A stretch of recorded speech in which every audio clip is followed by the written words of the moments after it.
Never thought a neighborhood could hide something this wild.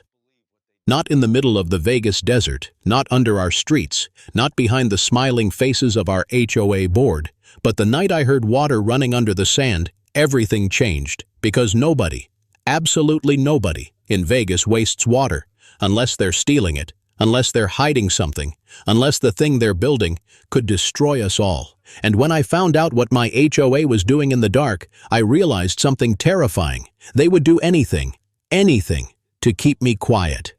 Welcome back to HOA Nightmares, where every week I take you inside the wildest, craziest, and most unbelievable HOA stories in America. My name is Ryan. I live in a quiet suburban corner on the edge of Las Vegas. I work long shifts, I mind my own business, and I just wanted a peaceful life. But my HOA, they had other plans for me. Before we jump in, if you really hate HOAs, if you've ever been fined for something stupid, or if you believe people should stand up to corrupt boards, hit subscribe and drop a loud "Boo HOA" in the comments and share this video with anyone who's ever dealt with HOA nonsense. Trust me, they're gonna feel this one. Now let me take you back to the moment everything in my neighborhood started to feel wrong. The story really began on a night so hot, the air felt like a hairdryer blowing straight into my face. Vegas heat hits different. It doesn't just sit on your skin, it cooks you. Even after the sun goes down, I was walking back to my house after parking a little farther down the street. HOA had been repairing sidewalks for the third time this month. Even though nothing was broken, just another excuse to tow cars and collect fees, everything looked normal, quiet, still. The kind of stillness that doesn't feel peaceful, but controlled, like someone wanted it that way. I stepped onto the gravel path beside my yard, and that's when I heard it. Water, flowing, running underground, not a soft trickle, not a sprinkler line. This was a constant, heavy sound, like water being pushed through a big pipe. But that didn't make sense. This was Las Vegas. We barely had enough water for lawns. And here, under the driest soil in the neighborhood, there was a river? I crouched down and placed my hand on the ground. The dirt was cold. Cold, in the desert, at night, during a heat wave, impossible. I pulled my hand back and wiped the dust off, and right then, I saw motion. A flashlight beam swept across the houses. Someone was walking the street. Someone watching. I stood up fast, and that's when I saw him. Mr. Dalton, our HOA president, a man who smiled like he knew all your secrets, but never shared any of his own. He wasn't wearing his usual nice shirt. He wasn't carrying his clipboard. He was wearing gloves, heavy boots, and he was sweating like he'd been working hard, somewhere he shouldn't have been. "What are you doing out here this late, Ryan?" he asked. His voice wasn't friendly, not even close. It was sharp, like he was checking to see if I had seen something I shouldn't. I shrugged and kept it casual. "Just got home." "Why? Something wrong outside?" He stared for a second too long, then forced a smile. "No, everything is fine." "HOA business. Go on inside." HOA business. At midnight, in work boots, with flashlights, near the one spot where water was running under the ground, I didn't say anything. I just nodded and walked to my door. But inside, my stomach was tight. Something wasn't right, and I knew I wasn't imagining it. The next morning made things even weirder. A bright yellow violation notice was stuck on my door. Unauthorized ground inspection. What even was that? I laughed out loud, because it was insane. The HOA wrote me up for standing on my own yard, at night doing nothing. That's when I knew it. Dalton had seen me crouching. He saw me touching the ground. He saw me hear what he didn't want anyone to hear. I crumpled the notice and tossed it on the counter. Whatever they were hiding, they were desperate to protect it. Later that day, as I walked to my car, I heard voices coming from behind the locked maintenance shed. The place HOA always claimed was for official use only. Nobody ever went inside. Nobody had keys except board members. But the voices, they sounded stressed, arguing, whispering sharply, like something wasn't going according to plan. I slowed my steps. The desert sun was burning down, but I felt a cold wave run through me again. Then, I heard it, the same sound from last night. Water, rushing, moving somewhere it shouldn't be moving.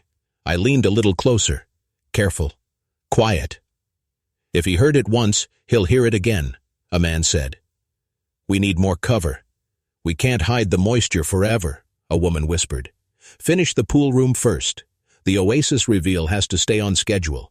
Another voice replied, Oasis pool room, moisture, schedule. Everything made less and less sense. And yet more and more at the same time. What were they building? Why were they hiding it? And why was stolen water involved? I backed up slowly and walked away before anyone could see me. My heart was pounding, not from fear, from clay. Riddy, from knowing I had stepped into something much bigger than a petty HOA drama. That night, I decided to check the ground again. Same spot, same cold dirt, same rushing water. But this time, it felt louder, like whatever was underground was growing. I stood up and looked around the silent neighborhood, but this time, the silence felt staged, like the calm before something huge, something dangerous, something the HOA would protect. No matter what, a breeze blew across the desert and carried dust over the road. It swirled under the streetlights, and I swear, for a moment, I felt like the whole neighborhood was watching me. Every window, every shadow, every porch light, like I had crossed into a place I wasn't supposed to know existed. And now, I couldn't go back. My phone buzzed, a text from an unknown number, just one sentence. Stop digging, for your own good. No name, no emoji, no threat needed, because the threat was already clear. They knew I was onto them, and they were warning me. But it was already too late. I had seen too much, heard too much, felt too much. Something was happening under our neighborhood. Something big, something illegal, something dangerous. And I wasn't going to stop until I found the truth. If you heard underground water in the middle of the Vegas desert, would you ignore it, or would you investigate like I did? I didn't sleep that night, not even for a minute. I just lay there staring at the ceiling, replaying everything I had heard. The water, the voices, the warning text, the cold dirt in the middle of a desert. Maybe a normal person would have stopped. Maybe they would have backed off and minded their own business. But me? No. Once something feels wrong, it keeps itching at the back of my head until I scratch it open. By morning, the heat was already punching the windows. Vegas mornings don't warm up slowly, they attack. And the air that came through the door when I stepped outside felt like it was burning straight through my clothes. But the heat wasn't what bothered me. What bothered me was the sight waiting at the end of my driveway. A brand new sign, HOA property, restricted access. Residents must stay clear. It was planted right on top of the area where I heard the water the night before. A metal stake, a fresh board, still dusty from being hammered into the ground at sunrise. They were trying to lock down the exact spot I accidentally discovered, and the message was clear. Stay out. Shut up. Forget it. I walked past the sign slowly, pretending not to care, pretending I hadn't even noticed, but my heart was racing. Every step felt like someone was watching me, judging me, tracking my reactions. When I got to my car, I glanced up the street, and there he was, Mr. Dalton, standing in his driveway, arms crossed, blinking slow, like a man timing my every move. He didn't wave, he didn't speak, he just watched. And I knew, without a doubt, that he was waiting to see if I would go near the sign again. I didn't, not for now. Instead, I drove away like nothing was bothering me. But inside, I felt the pressure building. A few hours later, around noon, I drove back into the neighborhood. The sun was unforgiving. The road shimmered. The houses looked like they were melting at the edges. But one thing stood out even more. A giant landscape. Truck parked in the cul-de-sac. Not one of the regular ones. This one was from a company I had never seen. Desert Bloom Designs. Palm trees logo. Expensive equipment strapped to the back. Palm trees, in Vegas, during strict water rules, during fines for watering your lawn the wrong day, during HOA memos screaming about emergency water conservation. I parked slowly, and from behind the truck, two workers rolled out massive potted palms. Big ones, healthy, green tropical, the kind that need insane amounts of water, the kind the HOA banned 3 years ago. I stood there with my keys in my hand, frozen because it made sense now. The cold ground, the water, the arguments, the secrecy, the rushing sound under the dirt. Everything connected in one terrifying line. The HOA wasn't managing water. They were stealing it, stashing it, using it to build something only they knew about. Something tropical, something Oasis-like. I walked closer, pretending to tie my shoe. If anyone asked, I could say my lace was loose. But really, I wanted to see exactly what they were unloading. The workers wrestled the heavy pots off the ramp. One muttered under his breath, "Crazy job, man. Never seen so much water in a desert project." His partner laughed. "Hey, they're paying triple. I don't care if they're filling the Grand Canyon." Triple.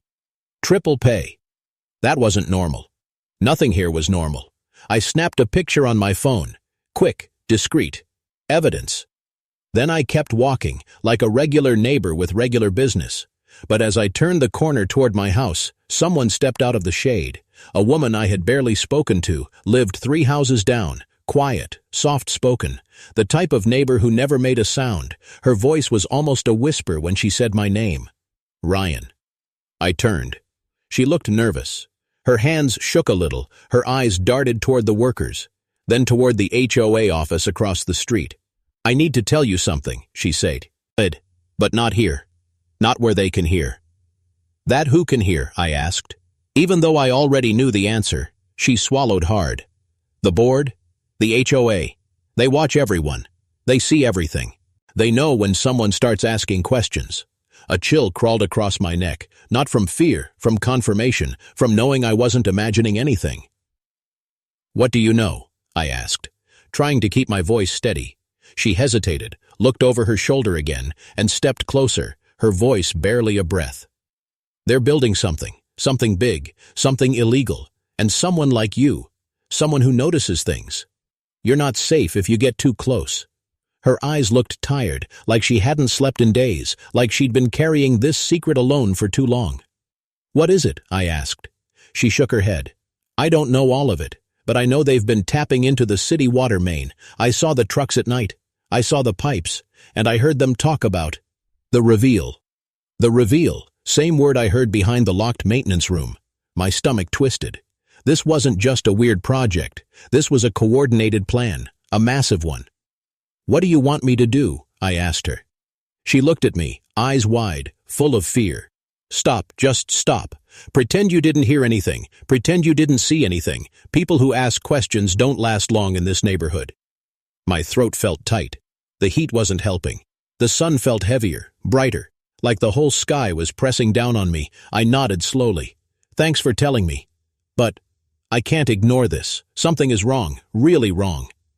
She didn't answer. She just stepped back, turned, and walked quickly into her house, slamming the door behind her. I stood there alone, sweat forming at my hairline, thoughts spinning in every direction.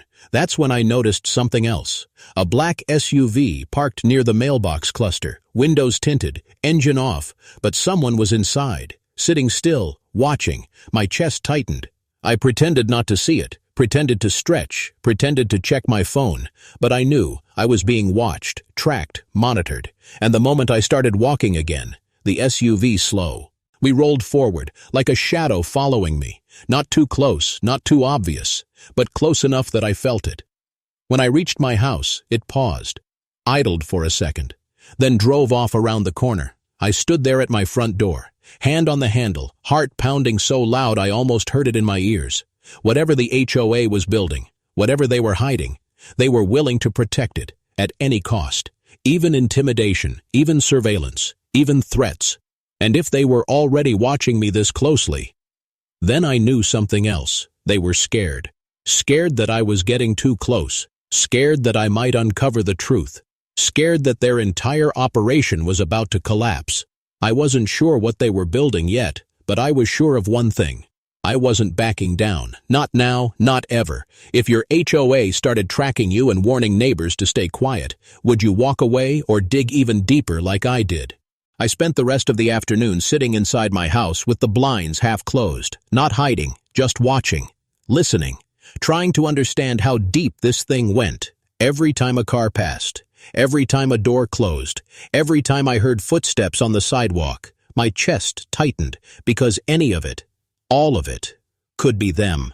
The HOA wasn't acting like a community board anymore. They were acting like an operation. A secret group, moving in shadows, covering tracks. I kept replaying the woman's warning in my head. They watch everyone. They see everything. The more I thought about it, the more I realized this probably wasn't new. Maybe they'd been watching people for months. Maybe I wasn't the first person to notice something. Maybe someone else had tried to expose them before. And maybe that's why nobody in this neighborhood ever talked. Nobody questioned anything. Nobody complained. Everyone walked around like they were being monitored, because maybe they were, around sunset. I finally stepped outside again. The heat had cooled just enough to breathe, and the sky was glowing orange over the rooftops. I walked down the street like nothing was wrong, like a normal neighbor doing a normal evening stroll. But my eyes were scanning everything. Trash cans, sheds, porch cameras, strange cars, shadows near fences. And then I saw him. A board member, Mr. Holloway. A man who always looked like he wanted to argue with someone. Tall, red face, slight limp, always carrying a thick binder full of HOA nonsense. He stepped out from behind the HOA Community Center, holding his binder. But it wasn't the binder that caught my attention. It was the way he froze when he saw me, like he wasn't expecting me to be outside, like I had interfered with something he was doing. His eyes narrowed, his jaw clenched, then he walked toward me with long, angry steps. "Here we go. Round 2. Ryan," he said sharply, "what exactly are you doing outside so late?" I looked at the sky, still bright, still glowing. "It's not late." He grunted like my answer annoyed him. "It's late enough. Residents should be inside by now. There's ongoing work. Safety concerns." "Yeah, safety concerns, right? More like secrecy concerns." He stepped closer. Too close. Invading my space in a way that wasn't friendly, wasn't neighborly. It was territorial, like he was guarding something behind him. "You've been asking questions, a lot of questions. The board has noticed. I stayed calm, or at least tried to. Is asking a problem now?" His eyes flashed. "It can be, depending on what you're asking about." I didn't blink. I didn't step back. I just let the silence sit there, let him feel it. Then he leaned in, his voice low, almost a growl. "You need to stop poking around restricted areas, and you need to stop spying. We take that very seriously." That word spying hit hard because it meant something important. They thought I was watching them. They thought I knew something, maybe more than I actually did, which meant they were scared. And people who are scared make mistakes. I kept my voice steady. "What's going on with the water? Why are the grounds wet? Why are trucks coming at night? Why are there new pipes under the community?" His whole body tensed, veins rising along his forehead, face turning darker shades of red. "You don't want to know," he snapped. "And you won't like what happens if you keep pushing." There it was. Not even a threat, a promise. He didn't give me time to respond. He turned around, marched back toward the community center doors, and yanked them shut behind him. A heavy metal click echoed across the cul-de-sac. A lock, a warning, a line drawn in the sand. I stood there for a minute, breathing slow, feeling the temperature drop as the sun dipped behind the houses, and with the darkness came a new sound. Engines, multiple engines, low, slow, creeping. I stepped back toward the sidewalk just as white HOA utility carts turned the corner. Not the normal ones. These were newer, bigger, with covered backs like they were carrying equipment. The carts rolled toward the maintenance lot. Lights off, silent except for the hum of engines, and when they passed me, I saw it. The wheels were wet, soaked, as if they had driven through deep water. Not a puddle, not a leak, but something big, something underground. My breath caught, the ground near my feet, cold again, just like the night before, water rushing somewhere far below. This wasn't a leak, this wasn't maintenance, this was a system, a network, a hidden structure under our entire neighborhood. The carts disappeared behind the locked shed, and a moment later, the doors opened. 2 board members stepped out, one carrying a clipboard, one carrying a flashlight. They looked around the lot, scanning shadows, scanning driveways, scanning me. I kept walking. Slow, casual, like a man who didn't know anything, like a man who wasn't paying attention. But the truth was, my heart was beating so fast, I felt it in my teeth. When I reached my house, I stepped inside, locked the door, and leaned against it, breathing hard. This was no longer a suspicion, no longer a guess, no longer a weird mystery about sounds in the dirt. My HOA was running something underground. Pipes, water lines, storage tanks, maybe even tunnels, using city water, stealing it, redirecting it, fueling their hidden Oasis project. And the board, the entire board, was in on it. I sat at my dining table with the lights off, staring at the shadows on the wall, trying to piece everything together. The woman's warning, the palms being unloaded, the carts with wet tires, the board member threatening me, the SUV watching me, the text message telling me to stop. This wasn't small. This wasn't petty. This wasn't HOA drama anymore. This was organized, protected, well-funded, and dangerous. If the board was willing to threaten neighbors, spy on residents, hire workers at triple pay, tap into restricted water mains, and hide entire structures underground, then how far would they go to protect it? What would they do to someone who didn't? To stay quiet. Someone like me. I didn't want to think about the answer, but it kept coming back anyway. Heavy, cold, sharp. If I kept pushing, I might not be safe here anymore. But something inside me, something stubborn, something angry, something fed up with power trips and corruption, whispered back, "Good, let them be scared. Let them know I'm not backing off." I grabbed my phone, opened the photos, zoomed in on the palm trees, zoomed in on the truck, zoomed in on the wet tracks. One thing was clear. If I wanted the truth, I would have to get closer, much closer, closer than was safe, closer than anyone else ever had, and I knew exactly where I needed to go next. The locked maintenance shed, the place they kept guarding, the place with the voices, the water, the secrets.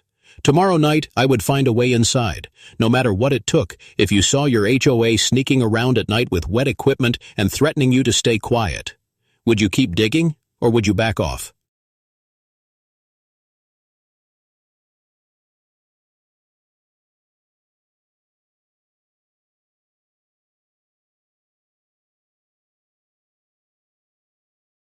I did not sleep that night, not even for a minute, because every time I closed my eyes, I kept seeing those blue lights under the sand, that huge underground pipe glowing like some alien heartbeat, and the way Carol had smiled at me. So calm, so sure I wouldn't do anything. I hated that smile. By morning, I had one plan: expose the HOA and destroy whatever scheme they were running under our neighborhood. But I knew something for sure now. This wasn't only about rules or fines or stupid HOA drama. This was bigger, something dangerous, something illegal, something that could hurt everyone in our community. So the next morning, I grabbed my phone, a small flashlight, and gloves. I didn't even drink coffee, didn't even lock my door. I just walked straight to the empty lot behind Carol's house. The same place where I had seen those workers digging last month. The sand still looked disturbed, too smooth, too perfect, like someone wanted to hide something. I started brushing the surface with my hand, slowly. And then, the ground made a sound, a hollow metallic sound. Not normal desert sand. My heart kicked up. I brushed faster, and found a big steel hatch, painted the same color as the dirt. Someone wanted this invisible. Before I could think, I pulled. It didn't move. I pulled harder. Still nothing. Then I remembered. Those workers. They wore ID tags with a logo. Desert Mirage Development. A fake company, probably owned by the HOA. I stepped back, stared at the hatch, and whispered to myself, if they hid this, they're scared of someone finding it. And then, behind me, leaves rustled. I spun around fast, my heart practically exploded. A tall man was standing near the trees, huge, tank top, dust on his boots, and holding something long in his hand, a crowbar. He didn't blink, he didn't move. He just watched me. Like he was waiting for the right second, I forced myself to sound calm. Morning, man. You, need something. And he tilted his head, slowly. Then he pointed the crowbar at the hatch. You're not supposed to be here. His voice was deep, flat, like a guard dog that learned how to talk. I swallowed. My mouth was suddenly dry as bone. I live here, I said. You don't. He took 2 heavy steps toward me. Not running, just sure of himself, like he didn't think I could stop him. I raised both hands. Okay. Chill. I just saw something weird last night. I'm not here to steal anything. He stopped, but didn't lower the crowbar. Then he said the creepiest thing. Curiosity gets people buried out here. My stomach dropped. He wasn't joking. He wasn't being dramatic. He meant it. Right then. My survival instinct screamed, "Run!" So I pretended to take a step back. Slow. Calm. Then I kicked a pile of sand into his face and turned. I sprinted harder than I've ever run in my life, boots thundering behind me, breathing burning my chest. I didn't look back. I just ran through 2 backyards, jumped a fence, rolled behind my shed. Silence. Then, footsteps fading. The guy didn't follow, or he couldn't find me. Either way, I stayed hidden for a long time, my whole body shaking, when I finally crawled back inside my house. I locked everything. Windows, doors, back gate, even the bathroom window. Then I sat on the couch, staring at the floor, breathing hard. It was official. This wasn't HOA drama anymore. This was a criminal operation, with guards and threats and hidden underground systems. But the part that terrified me the most was that they were confident, too confident, like they already owned the neighborhood, owned the police, owned everything. And I knew then, if I didn't act fast, they would bury the truth or bury me. So that evening, I recorded everything, every detail, every sound, every memory. Then I sent the files to a friend who worked at a small investigative podcast, not mainstream, but loud enough to make noise. I didn't tell him everything, just enough to spark his interest. Then, around 11 p.m., my doorbell rang. My heart stopped. I didn't move. It rang again. Longer this time, more aggressive. I slowly walked to the peephole. And when I looked, my blood turned to ice. It was Carol standing there, smiling, but her eyes, cold, flat, empty, and next to her, the guard man, the same crowbar resting on his shoulder, like it was normal. I didn't open the door. I didn't breathe. I didn't blink. Then Carol leaned close to the door, almost touching it, and whispered, "We know what you found." My whole body went numb. Then she tapped her fingernail on the door, a slow, calm, steady tap, like she wasn't scared at all. Like this was her house, her neighborhood, her world. Then she said, "We should talk, before things get messy." And just like that, she walked away, the guard following her like a silent shadow. I stayed frozen for 10 minutes, then 20. Then I slowly backed away from the door and sat on the floor. My phone buzzed, a new message from an unknown number. It said, "Stop digging." Then another message, "Or the desert will take you too." My hands shook, my chest tightened. But somehow, under all that fear, something stronger grew. Anger. This wasn't just corruption. This was intimidation. This was control. This was evil wrapped in HOA paperwork. And I wasn't backing down. Not now. Not ever. I stood up, looked at my door, and whispered to myself, if they want a war, they're getting one. Now here's what I want to ask you. If someone knocked on your door at midnight with a threat like that, would you open it, or would you pretend you weren't home? I barely slept after that night. I kept replaying Carol's whisper in my head, her tapping on my door, that huge guy standing behind her with a crowbar, like he was my own personal nightmare. But when the sun finally came up, something inside me felt different, stronger, angrier, more determined. I wasn't scared anymore. I was done being scared, and now I wanted answers, real answers. So I sat down at my kitchen table, opened my laptop, and typed one phrase: Desert Mirage Development. At first nothing popped up. No website, no company page, no address, just a tiny listing showing it was registered 2 months ago. No employees, no public records, a ghost company. I leaned back in my chair, rubbing my face. Of course, it was all fake, all created for one purpose, to hide whatever the HOA was doing under our neighborhood. Then, something clicked 2 months ago. That was the same time the HOA randomly raised our dues for community improvements. Improvements that no one had ever seen. I felt my heartbeat get faster. This wasn't just corruption. This was theft, massive theft. From every family living here, I kept digging, looking up water rights, legal restrictions, everything related to underground pipelines. And then, something popped up that made my stomach drop. A government report. It said that water levels in a nearby reservoir had dropped suddenly. No explanation, no weather issues, no leaks reported, just gone. Like someone had tapped into it, secretly, silently, illegally. My hands were literally shaking because I knew exactly who, the HOA, my HOA. They weren't just stealing money, they were stealing water, a crime so huge it could destroy the entire community, make our land collapse, damage homes, cause sinkholes, cause permanent shortages. This wasn't an HOA being petty. This was dangerous, and the worst part, I knew they would do anything to hide it. I grabbed my phone, dialed my podcast for Ind. He answered half asleep. "Bro, it's 6 a.m. "What? Wake up," I said. "This story is bigger than you think. It's criminal. It's massive. And I need backup." He woke up fast, asked me a million questions. I told him everything, the hatch, the guard, the threats, the reservoir report. He went silent for a moment, then said, "I'm coming to Vegas today. Don't do anything stupid till I get there." I promised him I wouldn't, but of course. That promise didn't last long, because around noon, right when I stepped outside to grab my mail, a black SUV slowed down in front of my house, windows tinted, no license plate in the front. I froze. The SUV stopped, the window rolled down, and there he was, the guard, the crowbar guy, staring at me with those dead eyes. Without blinking, he said, "Carol wants to see you." I forced a smile. "Yeah, tell Carol she can come see me herself."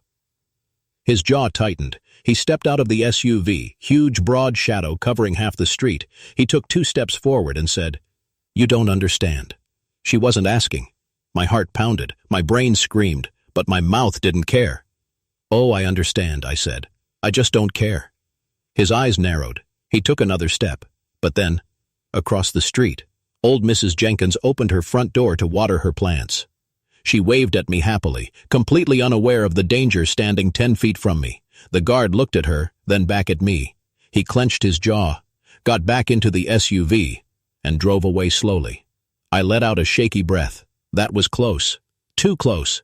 I walked back inside quickly, locked everything again. My phone buzzed. A new message, from an unknown number.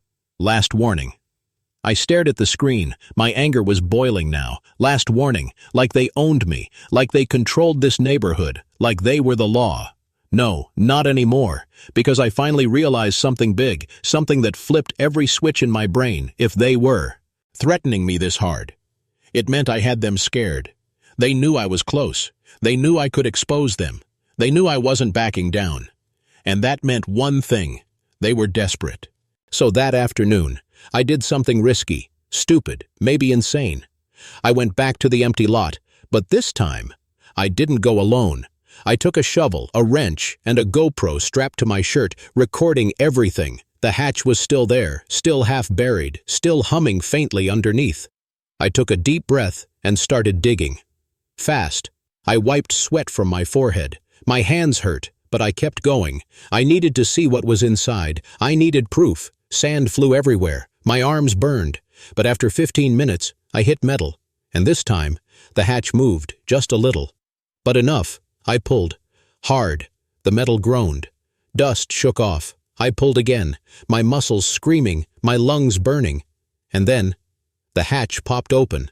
A wave of cold air hit my face, followed by blue light rising upward like fog. I felt my heart stop, because right beneath me, right under our quiet, peaceful suburban street, was a giant tunnel with pipes, valves, machines, bright blue water rushing in glass tubes. It looked like some secret government lab hidden under sand. I whispered to myself, "What the hell?"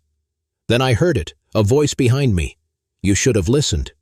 I turned slowly, and there she was, Carol, standing at the edge of the lot, hands behind her back, smiling that same dead smile. And next to her, the guard, holding something heavy in his hand.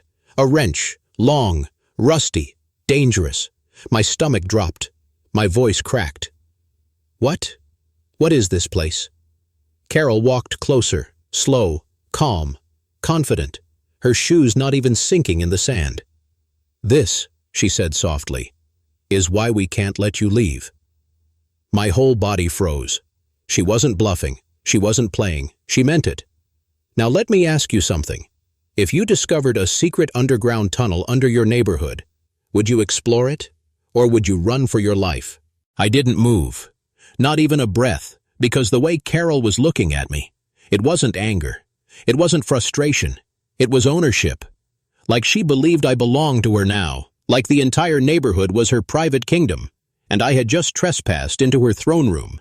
The guard stepped forward, swinging that rusty wrench casually, like he was warming up, like hurting me would be nothing but a chore. I backed away slowly, my heels brushing the open hatch behind me.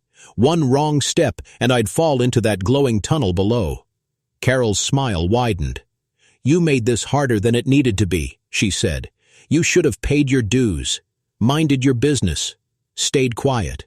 I swallowed, my voice barely working. "What is this place?" She tilted her head. "Progress." The guard grunted in agreement, like he even understood what progress meant. Carol took another step closer, her shadow stretched across the sand, reaching me, wrapping around me. "Cities waste water," she said. "People waste water, the government wastes water, but we learned how to take it, control it, own it." Her voice was too calm, too proud, like she expected me to clap. "You're stealing from the whole state," I said. "You're draining reservoirs." She shrugged. "Someone was going to do it eventually. Why not us?" My chest tightened. She wasn't ashamed. She wasn't scared. She truly believed she was the hero here. "And you threatened me," I said. "You sent him to my door. You sent messages. She cut me off with a small laugh. "You were wandering where you shouldn't. We had to manage the situation." Manage. She used that word like she was running a hotel, not a criminal operation under a desert neighborhood. I tightened my grip on the shovel, not as a weapon, just something to keep my hands from shaking, she noticed. Her smile thinned. "I don't want to hurt you," she said. "But if you leave this place, you'll destroy everything we built." I stepped.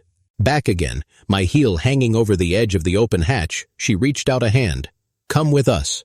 We'll show you the system, explain it, make you understand. You don't have to be our enemy." Enemy.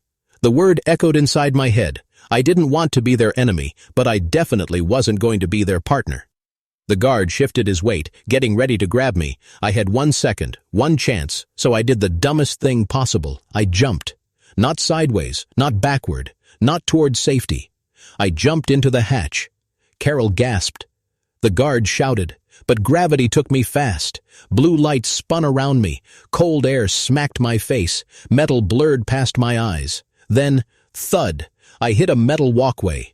Pain shot up my arm. My vision flashed white. But I was alive. Above me, Carol screamed, "Get him!" The guard's boots thundered as he climbed down the ladder. I scrambled to my feet, ran across the walkway, almost slipping on condensation. The tunnel was bigger than I expected. Huge water pipes, valves humming, screens glowing with numbers I didn't understand. It looked like a water treatment plant, but illegal, hidden, silent. I sprinted deeper, heart racing, sweat mixing with dust. Behind me, the guard roared, his footsteps slamming against the metal. I turned a corner, found a narrow maintenance corridor, barely lit, barely wide enough for one person. I squeezed inside, breathing fast. The guard tried to follow, but his shoulders were too big. He got stuck, snarling, reaching, his fingers brushing my jacket. I pushed deeper until he couldn't reach me. He cursed, loudly, violently, then began backing out. I kept moving, my chest burning, my mind spinning. The tunnel opened into a wider chamber, with one giant pipe in the center. Water rushing through it like a river trapped inside glass. I stared, hypnotized. This was insane. This was impossible. This was dangerous. And someone had built it right under our lawn-obsessed, mailbox-measuring HOA. I pulled out my phone. The GoPro on my chest was still recording, red light blinking. I aimed the phone at everything, the chamber, the pipes, the gauges, the water, all of it. Then I heard climbing. Faster this time, angrier. Carol's voice echoed. "You can't hide in here forever." My heart jumped. I ran toward another exit, a service door with a wheel lock. I spun it, pulled. The door groaned, opened halfway. I slipped through, shut it behind me. Darkness. A long sloped tunnel, leading somewhere. Deeper. The air was colder. Lights flickered weakly. I followed the path, my footsteps echoing, my lungs struggling for air. Every few feet, I heard distant machinery, water rushing, sand shifting overhead. I didn't know where I was going. I just knew I had to survive long enough to expose these monsters. After maybe 10 minutes, I found another ladder, leading upward, rusty old, probably not safe, but staying here was worse. I climbed, each rung vibrating, each breath louder than the last. When I reached the top, I pushed the hatch. It didn't move. Panic shot through me. I shoved harder. Still nothing. Then, a tiny crack of light, sand falling in my face. I pushed one more time. The hatch popped open. I crawled out, gasping, covered in dirt and sweat. I looked around. I wasn't in my neighborhood anymore. I was near the far end of the community, close to the highway, behind a row of storage units, far from Carol, far from the guard. For the first time, I felt like I had a chance. I wiped my face, took a shaky breath, then I looked at the recording on my GoPro, hours of footage, proof evidence, stuff that could destroy the HOA, expose everything, save everyone. I smiled, a shaky, exhausted, half-crazy smile. Then I whispered to myself, I got them. I finally got them. But that feeling didn't last long, because a second later, my phone buzzed. A message, unknown number. It said, "We know where you are," and another, "Come back, or things will get worse for you." I stared at the screen, hands trembling, but this time, not from fear, from rage, because now, I had the truth. I had the proof, and they had no idea what was coming. Now let me ask you, if some Eon threatened you after you uncovered their secret crime, would you fight back, or walk away and pretend nothing happened? I stared at that message for a long time. My hands were shaking, my heart pounding, my throat dry like desert dust. But for the first time since this nightmare started, I wasn't scared of them, not anymore, because fear only works when the other person is blind. And I wasn't blind now. I had seen everything, I had recorded everything, and I had escaped their underground maze alive. Carol had lost control, and she knew it. That's why she kept sending threats, because people only threaten when they're running out of power. I wiped the sweat off my forehead, took a long breath, then pulled out my phone and called my podcast friend. He answered on the first ring. "Dude, where are you? Are you safe?" "Listen," I said. "I have everything. The footage, the tunnels, the pipes, the hatch, even Carol threatening me. We have enough to blow this whole thing open." He went silent for a second. Then he said something I didn't expect. "Don't come home. Meet me somewhere public, crowded, safe right now." He was right. My house wasn't safe. My street wasn't safe. Even my mailbox probably had a camera in it. So I grabbed my backpack, threw the GoPro inside, zipped everything, and started walking.